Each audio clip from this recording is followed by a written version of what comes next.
Hello everyone, welcome back to my channel. If you don't know me, that's fair. This is only my second actual video being made, looking to make a lot more in the future, but the goal here is to help people kind of get organized, find their way in life, find what helps make them feel fulfilled, and live a life according to whatever their goals, their dreams, their ambitions might be, and set kind of a system up for themselves that will help them achieve those.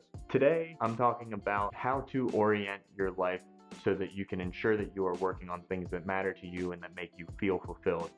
In the last video, we talked about a bunch of different applications that you can use to kind of organize yourself and keep you on track with what you're trying to work on. So I figured it was only right that we make another video going over how to actually find what matters to you and get you set on the path so that you can then use those applications to help keep you on the path to doing what helps you feel fulfilled. So the first exercise that I want to go over that I've used before is writing your own eulogy. You may have heard this referred to as writing your own obituary. It is very morbid, but it does help you get to the root of the question of what do I value, but basing it on the perspective of other people in your lives. So basically what you want to do is you want to grab a piece of paper or open a new Google document or anything like that, and you want to ask yourself, what would I feel good about other people saying at my eulogy or at my funeral?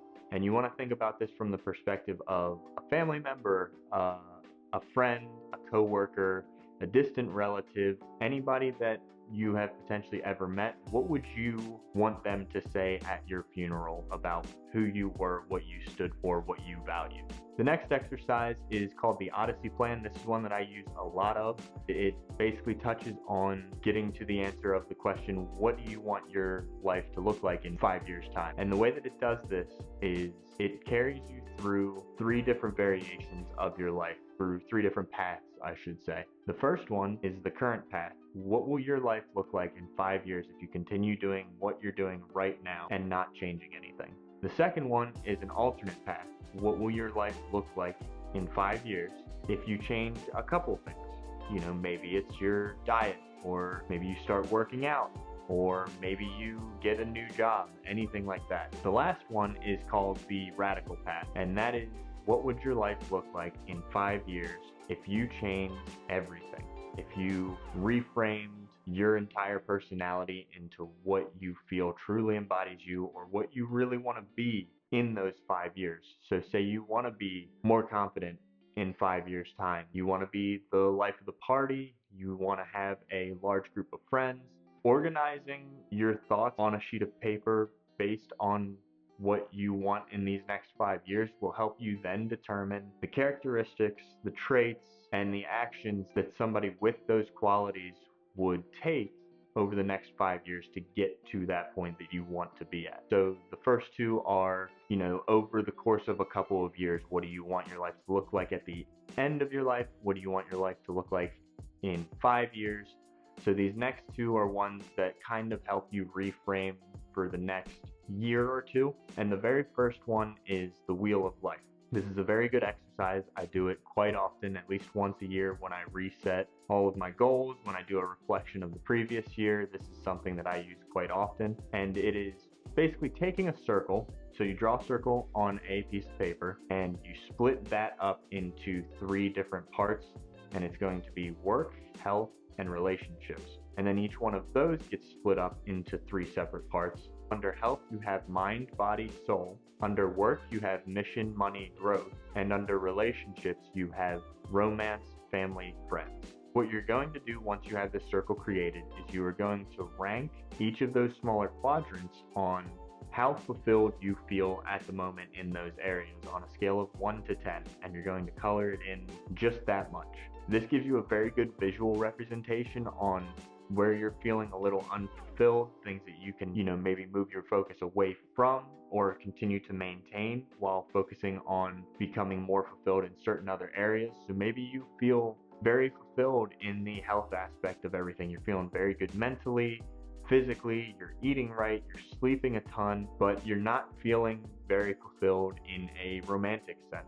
So that would give you kind of an idea on where you want to focus on for the next, year or two. The next one kind of piggybacks right off of the Wheel of Life. It's called the 12-month celebration. What you want to do with this one is take the areas of the circle of life, so health, work, and relationships, and you want to think about what you would be excited to tell your best friend 12 months from now that you have accomplished in each of those areas. For example, you want to get healthier and put more focus on the health aspect of your Wheel of Life. So your 12-month celebration might be telling your best friend in a super excited way that you have hit your goal of losing 50 pounds, or you've completely cut out fast food and you're feeling better than ever. Anything like that that's a little bit smaller of a goal, but still kind of far enough out to really last you a while. So what you do next is you're going to tie these into the day-to-day actions. So think about it like this. You want to tie each of these into one of those para categories that we had discussed last time. So projects could be, lose 50 pounds. It could be work on improving relationship with mom. It could be make an extra $10,000 from a side hustle. For the areas, you kind of already have that defined by the Wheel of Life. So you have health, work, and relationships. And you really don't need any more than that. You can kind of get a little bit more micro with it, but I find then it becomes kind of jumbled up and you start to really lose track of things trying to keep everything super organized. So start with those three and then go from there and see how they work. So then what you do is you can decide on quarterly quests. So we've gone from end of life to 5 years out to 1 to 2 years to 12 months, which is a year still. And then you're breaking that year down into quarters, and you are determining in each area of life. So you can use the Wheel of Life, for example. What is your one single most important objective in that area of life for the next 3 months of that year? And you will set that quarterly quest, and you only want to have one for each area to ensure that you don't get overwhelmed. If you get overwhelmed, you're going to feel burnout and you're not going to want to do any of it. And then to break those down even further, so let's say your quarterly quest might be to, lose 10 pounds, something. I'm very into physical health and mental health and stuff. So going by, the goal of losing 15 pounds or 10 pounds is very easy for me to do for this. So we'll stick with that example for now. So let's say your quarterly quest on your goal of living a healthier life is going to be to lose 15 pounds over the next 4 months. Then you have some objectives, and you can again break that down even more using a weekly review. And so you're just going to go based off of your quarterly quest for losing 15 pounds. What are the 3 top actions that you can take this week to keep you on track with that goal? And this is where having the to-do list and the second brain and everything comes into play. And so what you're going to do is you're going to do your weekly review, and you're going to ask what are the 3 key goals for this week. And now obviously you should probably do 1 for each area, but just for right now we'll keep it all health related. So your 3 key goals for the week might be to check out a couple gyms and decide which one you want to join. It might be to find some healthy recipes online. It might be to cancel your DoorDash account or something. You'll know really what your key objectives are based on whatever your actual quarterly quest is. All right, so that's all well and good. You've got your end of life ideal, what you want people to say. You've got your 5 years out, what you want your life to look like. You have your 1 year celebration, and you have your quarterly quests, and now you have your weekly quest of the most important things that you want to do in that week that is going to move the needle towards all of those other things that you want to do and that will help you live a more fulfilling life. So the important thing to keep in mind here is while you could just go and start working on it as a weekly quest, the better thing to do would be to break it down into smaller daily actions. Because as we've learned from Parkinson's Law, which is work expands to fill the time available for it, meaning if you give yourself an entire week to work on these projects or these weekly quests, you're going to wait until the very last minute, and then you're going to feel overwhelmed and you're not going to want to do it, and it's just going to be too much. You're going to burn out very quickly. What you want to do is break those down into things that you can do in a day, and it doesn't have to be many. What I like to do is something that Ali Abdaal has called his morning manifesto. It's something that I have inherited and adapted for myself.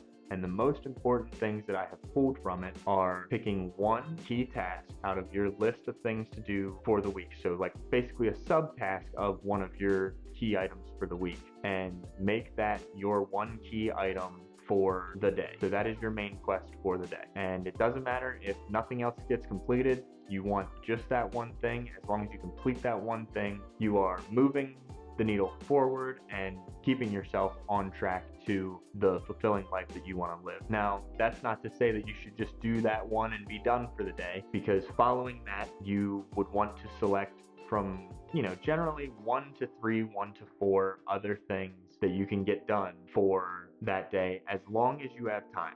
So for example, my key item for today was to reach out to some past clients that I had and make sure that they are doing well, see if they need anything from me, and maybe try to upsell them on some new products that I'm working on. One of my side quests was recording and scripting this video. So obviously I had a little bit of extra time. This is something that I enjoyed doing. So rather than being, all right, I'm done with that, I can hang out, I can chill for the rest of the day, which I do that sometimes. That is entirely fine. You're allowed to have those days. I went right into doing this video after I got back from the gym because it is something else that I want to work towards and that I want to incorporate into my future life, because I've always wanted to make YouTube videos. I've never been confident, never had a system, and now I do. So a couple of closing thoughts I'm going to leave you with. The one first, very most important, is don't overwhelm yourself. This is meant to start very broad and help you get an idea of what your ideal life would look like, what values you stand for, and all of that good stuff, and really help bring it in and bring it in and bring it in,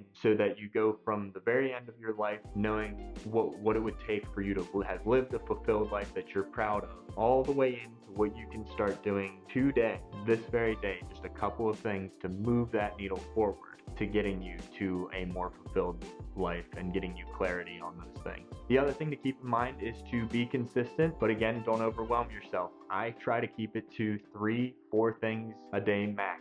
And it's really, as long as I get my key item down, the others, if I feel like doing them, great. If I don't feel like doing them, that's fine too. As long as I have time to do them, I will work on them, and if not, then I will take them off, and the next morning I'll look right back at the morning manifesto and decide what's my next key item for today. It could be editing the YouTube video, it could be reaching out to more clients, it could be finding a personal virtual assistant. It all depends on what I feel is going to move the needle forward most that morning. I try to avoid tasks that recur every day and just start fresh every single morning with a new to-do list and nothing carrying over from the previous day. And always remember, productivity is not about getting done as much as possible. It is about doing more of what matters to you. So thank you for watching. You can find more videos here as I post them. Like if you found this helpful. Please comment down below some methods that you have found help you find clarity in life. I would love to try them out myself and potentially even share them on this channel. And subscribe if you want to see more in the future. Thank you. See you.